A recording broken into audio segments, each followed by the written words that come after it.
अस्सलाम वालेकुम and hello everyone. कैसे हैं आप सब।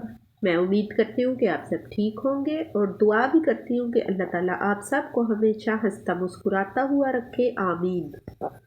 आज के इस व्लॉग में मैं आपके साथ शेयर करूंगी कि मैंने अपना वीकली कुकिंग मेन्यू किस तरह सेट किया हुआ है। और दूसरी बात जो मैं आपके साथ शेयर करूंगी वो ये कि हमने शॉपिंग करनी हो तो हमने कहाँ से करनी चाहिए और बड़े बड़े शॉपिंग मॉल से हमें शॉपिंग क्यों नहीं करनी चाहिए, ये भी मैं आपको आज बताऊंगी। और अगर मेरी वीडियो आपको कहीं से भी अच्छी लगे तो लाइक कर दिया करें और प्लीज़ न्यू देखने वाले सबसे मैं कहूँगी कि मेरे चैनल को सब्सक्राइब कर दें।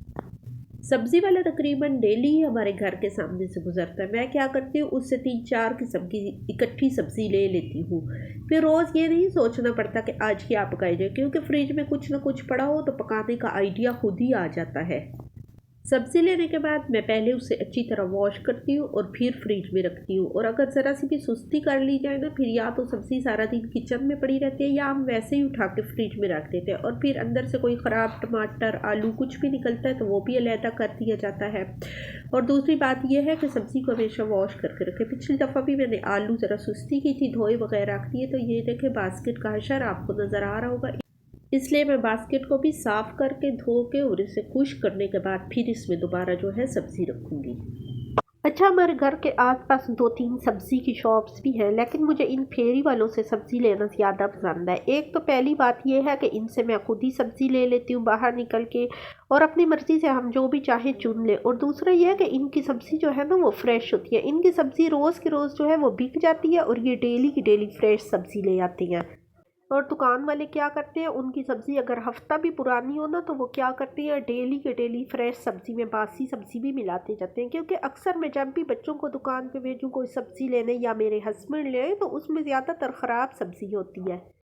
कई बार तो इतनी गंदी सब्ज़ी होती है ना कि आधी सब्ज़ी फेंकनी पड़ती है। और फिर जैसा कि आप सबको पता है कि अगर बासी सब्ज़ी पकाई जाए तो ना ही उसका टेस्ट अच्छा होता है और ना ही कोई खुशबू वगैरह आती है। इसलिए मैं आप लोगों को भी ये मशवरा दूंगी कि आप लोग इन फेरी वालों से सब्ज़ी लिया करें। 10-20 रुपए महंगी तो पड़ जाएगी, लेकिन चीज़ तो बिल्कुल फ्रेश होती है और हम अपनी मर्ज़ी से भी ले सकते हैं। अच्छा जी, तो यहाँ मैं अपनी बास्केट जो है उसको वॉश करने लगी हूँ और उसको मैंने ड्राई करने के लिए रख दिया। अच्छा, मटर जो है ना वो मैं बहुत सारे लेती हूँ क्योंकि हमारे घर में मटर काफ़ी यूज़ होते हैं। मटर पुलाव बनता है, मटर की कचौरियाँ बन जाती हैं, फिर पास्ता और मैकरोनी वगैरह बनते हैं, उनमें भी डल जाते हैं। और सेव किए हुए फ्रीज़ किए हुए मटर ख़राब भी नहीं होते।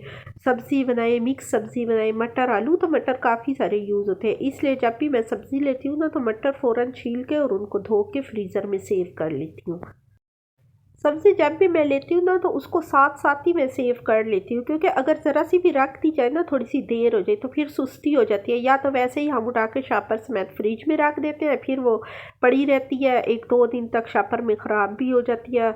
और अगर साथ साथ हम इसको सेव कर लें तो फिर टाइम भी बच जाता है हमारा कुकिंग के वक्त। और शलजम वगैरह जो मैंने लिया, अगर मैंने उसी दिन ना बनाने हो ना तो फिर मैं इनको बॉईल करके और फ्रीज़ कर देती हूँ।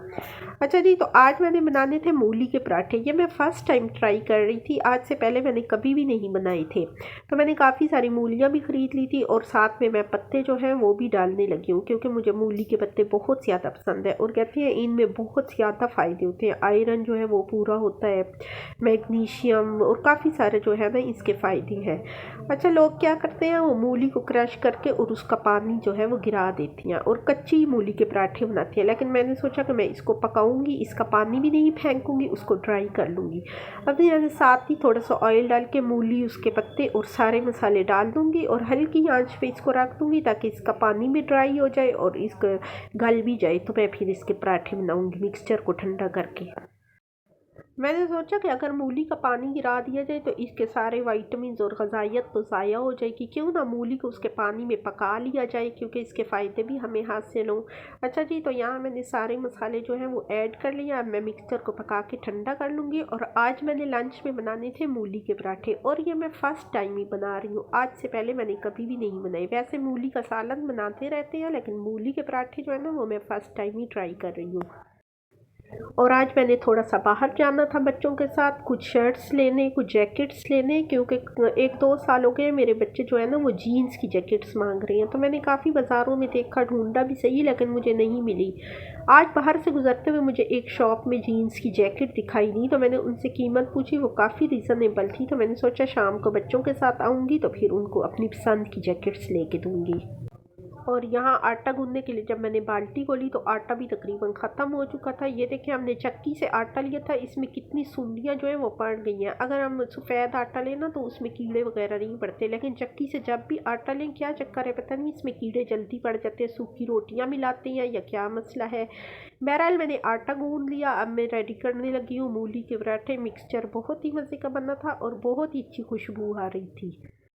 ये तो था मेरा लंच, और मैंने शाम के लिए पहले से ही सोच लिया था कि शाम को कोई झटपट बनने वाला सालन बना लूँगी। और मेरी नज़र में जो सालन झटपट बनता है ना वो है अंडे और आलू का सालन।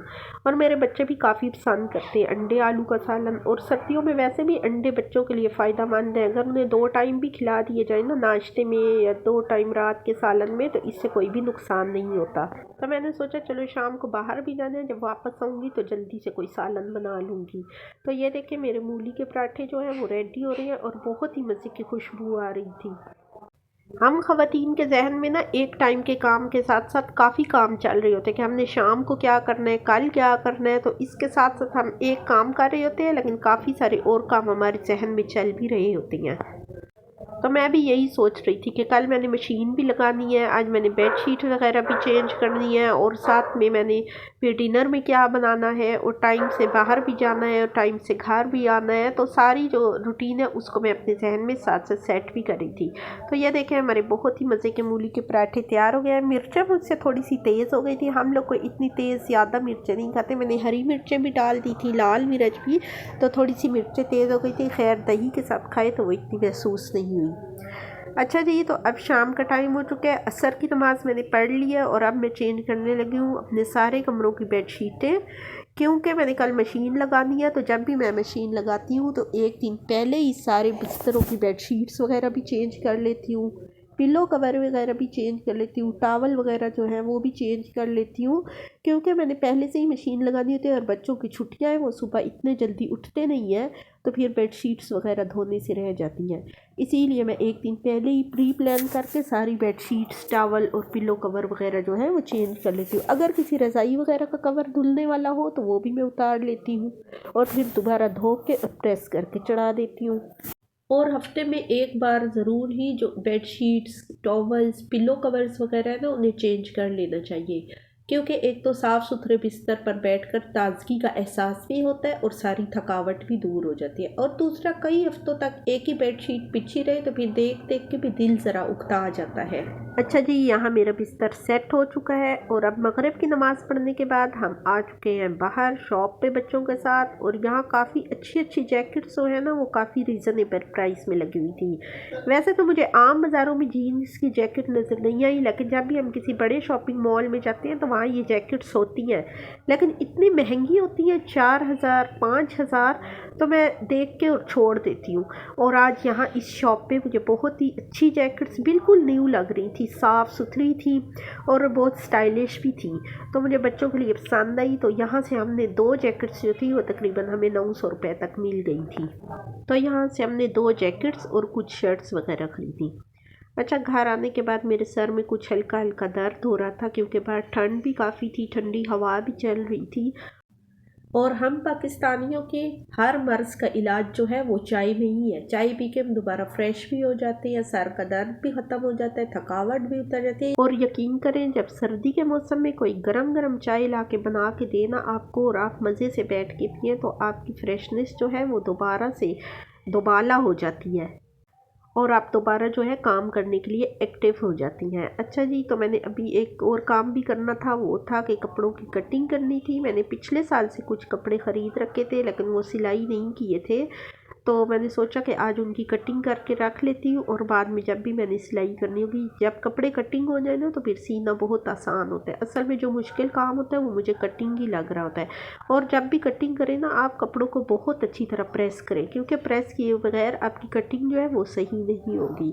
तो मैंने भी यहाँ पहले बच्चों के कपड़े स्टिच करने के लिए कटिंग की, उसके बाद मैंने अपने भी स्टिच करने हैं और जब मैं इनको सिलाई करूँगी वो भी इंशाल्लाह मैं आपके साथ शेयर करती जाऊँगी साथ साथ। लेकिन आज मैं बस सिर्फ इनको कटिंग ही करूँगी और फिर रख दूँगी, क्योंकि अभी रात का टाइम भी काफ़ी हो चुका है और सर्दी में वैसे भी दिल करता है कि बंदा टाइम से ही बिस्तर में घुस जाए।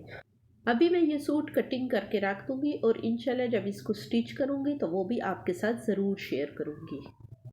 कपड़ा हमेशा तभी खूबसूरती से सिलता है जब उसकी कटिंग खूबसूरती से की गई हो। और मुझे थोड़ी बहुत कटिंग तो पहले से ही आती थी और जो काफ़ी ज़्यादा है ना कटिंग करना, मेजरमेंट करना, ये सारा मैंने यूट्यूब से सीखा। तो मेरी वो बहनें जिन्हें सिलाई नहीं आती तो वो भी अगर हिम्मत करें, कोशिश करें तो वो भी यूट्यूब से कपड़े स्टिच करना अच्छी तरह सीख सकती हैं। क्योंकि मैंने जब भी टेलर को या दर्जन को कपड़े दिए हैं ना तो उन्होंने कभी भी मेरी पसंद के मुताबिक नहीं सिए। जैसा मैंने सोचा होता था कपड़ा वैसा सिला हुआ नहीं होता था। फिर पैसे देते हुए भी ज़रा दिल दुखता था कि अगर ये मैं खुद सिलाई कर लेती तो शायद मेरी पसंद के सिल जाते। तो इसीलिए मैं चाहे लेट भी हो जाऊँ, 1 साल बाद भी सियूँ, लेकिन मैं अपने कपड़े खुद ही स्टिच करती हूँ। तो कटिंग करना मुश्किल काम होता है, कटिंग मैं करके रख लेती हूँ और जब भी मैंने स्टिच करना होता है तो फिर 1 घंटे के अंदर अंदर ही सूट सिलाई हो जाता है। अल्लाह ताला ने इंसान को अशरफुल मखलूक़ात बनाया है, अगर वो चाहे तो वो क्या नहीं कर सकता। और फिर आजकल के दौर में तो ये सिलाई करना एक हुनर बन चुका है। अगर दर्जन के पास जाए या टेलर के पास तो वो इतने ज़्यादा पैसे मांगते हैं ना कि जितने का सूट नहीं होता जितनी सिलाई मांगी जाती है। उससे अच्छा क्यों नहीं है कि हम खुद ही ये काम सीख लें। 1-2 बार गलत हो भी जाए तो कोई मसला नहीं, वो कहते हैं ना practice makes the man perfect. अच्छा जी, तो मेरा सूट कटिंग हो चुका है, मैंने इसके साथ की लेस भी ले ली थी और छोटे छोटे पीस जो है वो मैंने रख लिए गले वगैरह के नीचे रखने के लिए।